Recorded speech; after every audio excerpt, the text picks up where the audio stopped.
नमस्कार।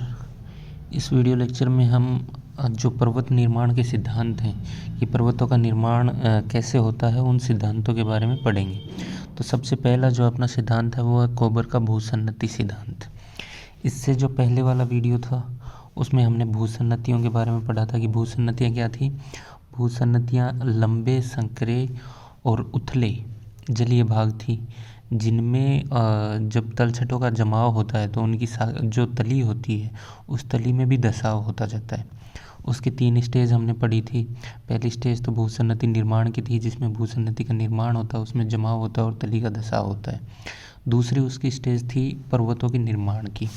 जब जमाव बहुत ज़्यादा हो जाता है तो दोनों तरफ से दबाव पड़ने से वो उन अवसादों में वलन पड़ने लग जाते हैं और वो वलन बाद में वलित पर्वतों के रूप में विकसित हो जाते हैं। और जो उसकी लास्ट स्टेज हमने पढ़ी थी वो पढ़ी थी विकास की अवस्था, यानी कि उन पर्वतों के उत्थान की अवस्था उसे हम कह सकते हैं।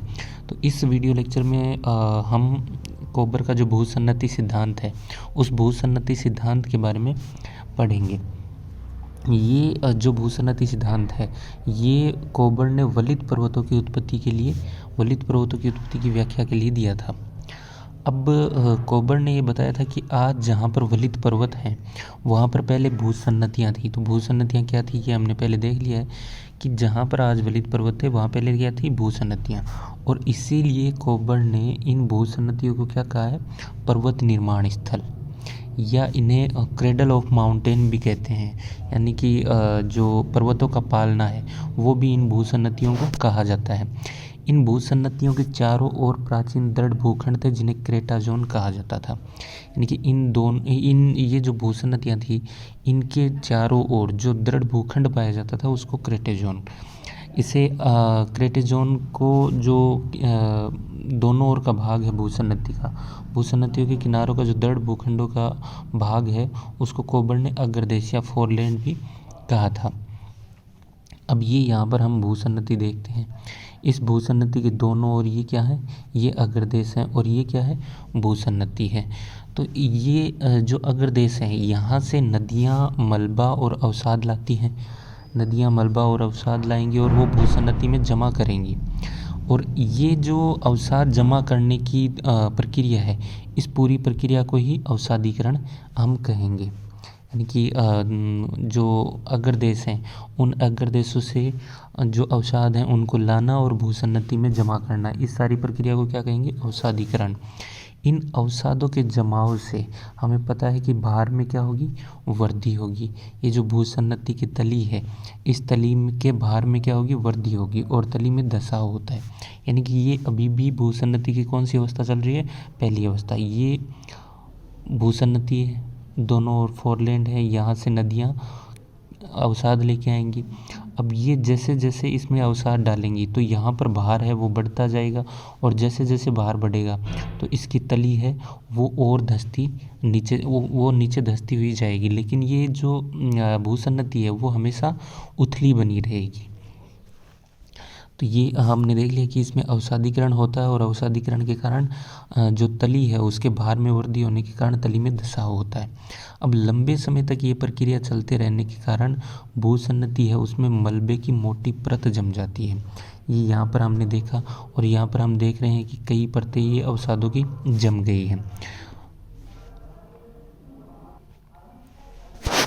अब ये मोटी परत जम जाती है जब और भूसन्नति भर जाती है। ये जो भूसन्नति है ये जब अवसादों से भर जाती है तो पृथ्वी के संकुचन से उत्पन्न क्षैतिज संचलन, पृथ्वी जब संकुचित होगी तो दोनों ओर से इसमें क्षैतिज संचलन होगा, दोनों ओर से दबाव पड़ेगा। तो इस क्षैतिज संचलन के कारण दोनों जो अग्रदेश हैं वो एक दूसरे की तरफ खिसकने लगते हैं। ये जो अग्रदेश हैं ये एक दूसरे की तरफ खिसकने लगेंगे तो यहाँ जो अवसाद हैं इन अवसादों पर दोनों तरफ से क्या पड़ेगा, दबाव पड़ेगा और दबाव पड़ने से इसमें मोड़ या वलन पड़ जाएंगे। ये दोनों तरफ से जब इस पर दबाव पड़ेगा तो ये जो अवसाद हैं इन अवसादों में मोड़ पड़ जाएंगे और मोड़ पड़ जाएंगे तो इन मोड़ों को ही क्या कहेंगे, वलन कहेंगे। यानी कि यहाँ पर वलित पर्वतों का क्या हो जाएगा, निर्माण हो जाएगा। अब आगे इन्होंने कोबर ने कहा कि अगर दबाव की मात्रा अधिक होती है तो सारा का जो सारा अवसाद है वो वलित पर्वतों में बदल जाएगा। यानी कि अगर बहुत ज़्यादा दबाव लगेगा तो ये सारा का सारा जो अवसाद है उससे पर्वतों का निर्माण हो जाएगा। लेकिन अगर दबाव की मात्रा कम है तो किनारों पर वलित पर्वतों का निर्माण हो जाता है, जिन्हें रेड कैंटन कहते हैं। अगर दबाव कम होगा दोनों तरफ से तो ये जो किनारों वाले भाग हैं वहाँ पर तो क्या हो जाएंगे, पर्वतों का निर्माण हो जाएगा, ये तो पर्वत बन जाएंगे यहाँ पर। और जो बीच का भाग है, ये वाला जो भाग है, ये वाला भाग थोड़ा सा उभर के रह जाएगा, थोड़ा सा ऊपर आ जाएगा, लेकिन पर्वतों के रूप में ये नहीं उठ पाएगा। ये मध्य भाग है वो ज़्यादातर क्या रहता है, अप्रभावित रहता है। और अप्रभावित रहने के कारण इसे स्वानिसबर्ग या फिर मध्य पिंड कहते हैं। वापस हम देखें तो ये जो दबाव कम होगा, दबाव कम होने के कारण साइड वाले जो दोनों ओर के भाग हैं यहाँ पर तो पर्वत बन जाएंगे। और जो मध्यवर्ती भाग है या ये वाला जो भाग है ये अप्रभावित रहेगा, और अप्रभावित रहेगा तो इसे स्वानिसबर्ग या मध्य पिंड कहेंगे। जबकि साइड वाले जो भाग हैं उनको क्या कहेंगे, रेड कैंटन कहेंगे। यानी कि जो पर्वत हैं उनको तो रेड कैंटन कहेंगे, और जो मध्यवर्ती भाग है उसको क्या कहेंगे, मध्य पिंड कह देंगे। तो ये इनकी जो मध्य पिंड की संकल्पना है ये कोबर की महत्वपूर्ण संकल्पना है, जिसके आधार पर इन्होंने विश्व में कई जो पर्वत हैं उनको समझाया है कि उनका निर्माण इस विधि से हुआ है। उन पर्वतों की अगर हम बात करें तो जैसे यहाँ पर हम देखते हैं कि ये रोमानिया और यूक्रेन में एक कार्पेथियन पर्वत है और एक क्रोएशिया में दिनारिक आल्प्स है। इसके बीच हंगरी का मैदान है। ये किसका उदाहरण है, मध्य पिंड का उदाहरण इन्होंने माना, और ये दोनों रेड कैंटन के उदाहरण यानी कि पर्वतों के उदाहरण हैं। वैसे ही स्पेन में पेरेनीज है और एटलस है। एटलस है कहाँ, अफ्रीका महाद्वीप में। इन दोनों के बीच रूम सागर है यानी कि भूमध्य सागर है। तो ये भूमध्य सागर एक तरह से क्या है, मध्य पिंड है कोबर के अनुसार। ऐसे ही अगर हम बात करें तो पोंटिक और टोरस जो पर्वत श्रेणियाँ हैं उनके बीच अनातोलिया का पठार है। कहाँ, तुर्की में। तो तुर्की में ये अनातोलिया का पठार भी इन्होंने मध्य पिंड का ही एक उदाहरण माना। ऐसे ही ईरान में ईरान का पठार है, ये मध्य पिंड का उदाहरण इन्होंने माना। और एल्ब्रूस और जैग्रोस जो है वो इन्होंने क्या माने, रेड कैंटन या जो पार्श्व में जो पर्वत बन गए थे कम दबाव के कारण वो। ऐसे ही अगर हम बात करें हिमालय और कुनलुन जो श्रृंखला है उसके बीच की, तो उसके बीच तिब्बत का जो पठार है वो एक मध्य पिंड का उदाहरण इन्होंने माना। तो ये जो मध्य पिंड की संकल्पना है ये कोबर की एक महत्वपूर्ण संकल्पना थी, और इसके आधार पर इन्होंने कुछ पर्वतों का जो निर्माण है ये कुछ पर्वतों को उदाहरण सहित इन्होंने निर्माण बता दिया।